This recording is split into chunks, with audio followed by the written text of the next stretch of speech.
ஒரு மனிதர் தோன்றவில்லை, அவர் வாழ்ந்த வாழ்வைப் போல மண்ணில் எவரும் வாழ்ந்ததில்லை.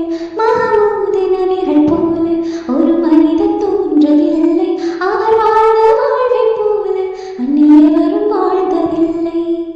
இறை தூதராக இருந்தார், மக்கள் தோழராக பிறந்தார், நல்லவராக வாழ்ந்தார், பெரும் புனிதராக வாழ்ந்தார். இங்கும் சாந்தி சாந்தி என்றார், பல போர்க்களங்கள் கண்டார். தவறு குகையிலே ஒளிந்தார், பத்ர் போரில் வெற்றி கண்டார்.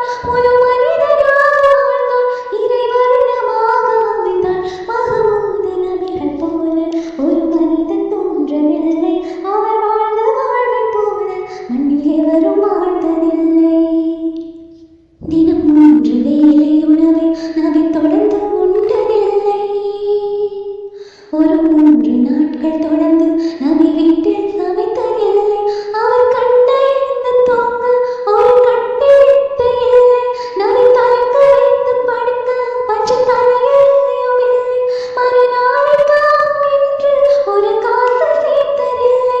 மகள் பாத்திமாவின் பணிக்கு பணியாட்கள் தந்ததில்லை. மலை தங்கமான போதும் அதை திரும்பி பார்க்கவில்லை. மஹமூது நபிகள் போல ஒரு மனிதர் தோன்றவில்லை, அவர் வாழ்ந்த வாழ்வைப் போல மண்ணில் எவரும் வாழ்ந்ததில்லை. தன் வீட்டு பணிகள் எல்லாம் நபி தாங்களாக செய்வார். முதியோர்கள் வீடு சென்று பெரும் உதவியாக இருப்பார். பசியா